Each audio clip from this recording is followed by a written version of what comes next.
Tani kemi edhe takimin e radhës dhe shpresoj të fundit për sot, për arsye se kemi pas një ditë bagi gjatë me zotëri Visar Rubelin edhe një herë po flasëm për kompaninë tonë konkretisht të marrë parasysh se këtu vesi keni edhe vendi ku bëni prezantimin dhe reklamimin kompanisë.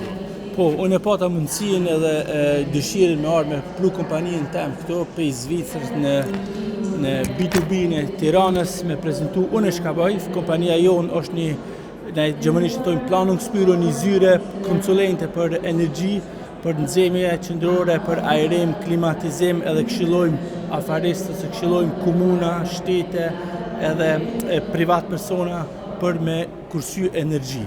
Po, na veç konsulojmë, bëjmë projekte, bëjmë plane edhe dikush tjetër tani monton se i përpunon. Me tregon një histori suksesi që keni pas një projekt që keni realizuar deri në fund. Një projekt suksesit është klimatizimi i Bahnhofit, ne i thojmë Hauptbahnhof, stacioni trenit në Zvicër, në Zürich, stacioni trenit qendror që ja pata planifiku klimatizimin e teknikës.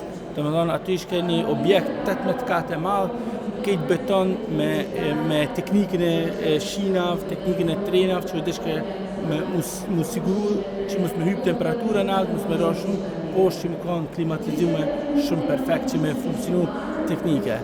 Aty u kanë problemi, sfida parë kanë që su kemi punu si projektus tonë kohën, se aty u kanë stacioni trenit në aktiv, edhe e dyta kanë që parametrit i kanë shumë pak kemi pas me lujt pëzami një Kelvin ose 1 gradë Celsius ma nëzet ose ma ftoft funksionon teknika rrin trenat në shinë, nuk livritin të një.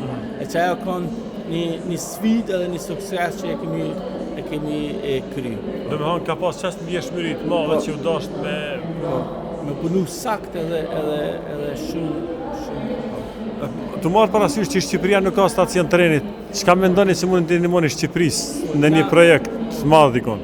Na mendojmë edhe në Shqipëri kemi nevojë për nxemje qendrore për objekte, se edhe këtu bëhet ftoft dimni, po edhe për klimatizim verës, mund me këshillu, edhe për fasada, për dritare, çfarë izolime duhet me pas. Për me kanë shumë e qartë. Do me thonë edhe për shtëpia private, biznise, hotele, ka mundësi me u kriju sistemi izolimi që ja u rekomandoni ju, që me zvoglu shpenzimin e energjisë pa nevojshme.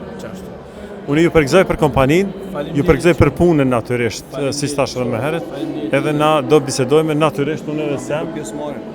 Unë edhe Sam e kem këgja network mirë, kem Londrë dhe shohëm, a kem mundësi edhe atje me të rekomandu. Qasë vjen shumë mirë për Londrë, se këto që anë tani është shumë ekskluzive për Londrë, se atje është të harë që problemi më i madh i klimatizimit apo rritjes së temperaturës që shteti anglez është investu me të madhe deri 2030 ne kanë projekte, gjithë ata që kanë landlords apo shtëpia që kanë bosat e shtëpia duhet me përfundu para 2030-s për klimë. Do bashkëpunojmë.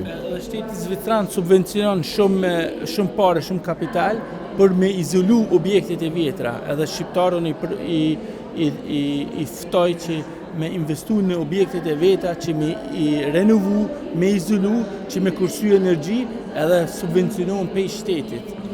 Nafat gjatë është kompenzim i madhësht. Edhe njëherë, shumë faleminderit edhe njëherë për kohë. Faleminderit shumë, respekt. Faleminderit. Suksese. Faleminderit.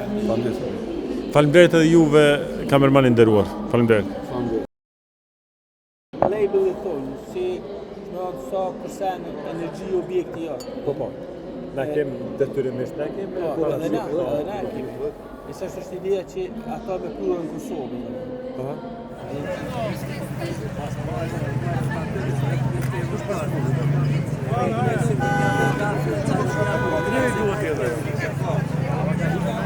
Po jo, në zërë punë.